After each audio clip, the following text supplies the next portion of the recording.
বর্তমানে আমাদের সফর সঙ্গী এবং নিত্যদিনের সঙ্গী বলা যেতে পারে একটি মোবাইল ফোন।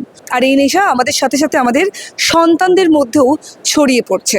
আর এখান থেকেই তাদেরকে কিভাবে আমরা বের করে আনতে পারি, কারণ এই স্ক্রোলিং বাচ্চাদের মধ্যে কমাচ্ছে ধৈর্য এবং অ্যাটেনশন।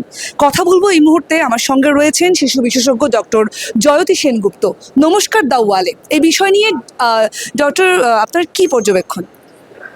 মানে এখন মোবাইল ইউজটা তো এত বেশি কমন হয়ে গেছে যে কোনো বাচ্চাকে আমরা মানে যারাই পেশেন্ট দেখতে আসছে তারা বাবা মারা একটু বাচ্চা কাঁদলো কি একটু হয়তো কোনো ভ্যাকসিনেশন দেওয়া হচ্ছে, এক্সপেক্ট করছে যে কাঁদবে, সঙ্গে সঙ্গে বাবা মা তাদের মোবাইল দিয়ে চুপ করানোর একটা চেষ্টা করেন আর কি। তো আগে যেটা মা বাবারা গল্প বলে কিংবা বাচ্চার সঙ্গে ডাইরেক্টলি কনভারসেশন করে যে বাচ্চাদের সঙ্গে কথা হতো সেইটা না, আজকাল আর প্রায় হয় না।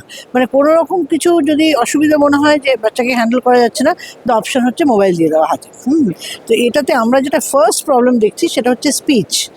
বাচ্চাদের সাংঘাতিক লেভেলে স্পিচ কমে যাচ্ছে। মানে বাচ্চারা যেহেতু এটা রিসেপটিভ স্পিচ হচ্ছে, মানে ওরা শুনছে কিন্তু এক্সপ্রেসিভ স্পিচটা ইউজ হচ্ছে না, কথা বলছে না, মোবাইলের সাথে ডাইরেক্টলি দেখছে, তাই জন্য ওদের কথা বলাটা একদম কমে যাচ্ছে। মানে 3 বছর 3.5 বছর হয়ে যাচ্ছে বাচ্চারা কথা বলতে পারছে না, বুঝতে পারছে কিন্তু কথা বলতে পারছে না। এটা একটা first major problem. Next major problem যেটা হচ্ছে সেটা হচ্ছে সিভিয়ার অ্যাটেনশন স্প্যানের একটা ডেফিসিট হয়ে যাচ্ছে। যেহেতু মানে স্ক্রোল করলেই অন্য একটা জায়গায় চলে যাচ্ছে, হয়তো একটুখানি কোনো জিনিস একটু ভালো লাগছে না, সঙ্গে সঙ্গে you can scroll and go to another page, হ্যাঁ, যেখানে হয়তো আরও কালারফুল কিছু দেখছি, আরও দিচ্ছে। So there is nothing call attention.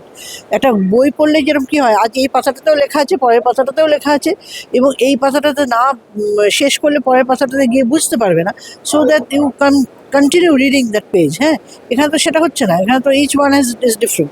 তো তাই জন্য সিভিয়ার অ্যাটেনশন একটা স্প্যানের কমে যাচ্ছে, মানে একটা কথা বলতে বলতে অন্যদিকে চলে যাচ্ছে। হ্যাঁ, তো এইটা একটা ভীষণ মেজর প্রবলেম। উত্তরণের উপায় কি আছে?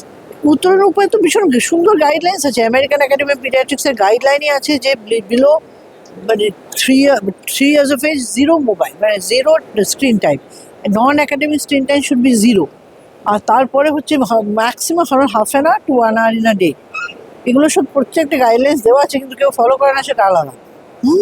এখানে মানে বাবা মাকে they have to be careful যে মোবাইল দেওয়া হবে না। মানে এটা পরিষ্কার দেখতে পাই আমরা যে বাচ্চা, এবং অনেক বাবা মা আজকাল খুব অ্যাওয়্যার হয়ে যাচ্ছে যে এরকম হচ্ছে দেখে পড়াশুনো করে যে না এরকম হচ্ছে, তাই জন্য অনেক বাবা মা সত্যি দিচ্ছে না, এবং তাদের বাচ্চাদের মধ্যে কমপ্লিট ডিফারেন্স দেখা যাচ্ছে।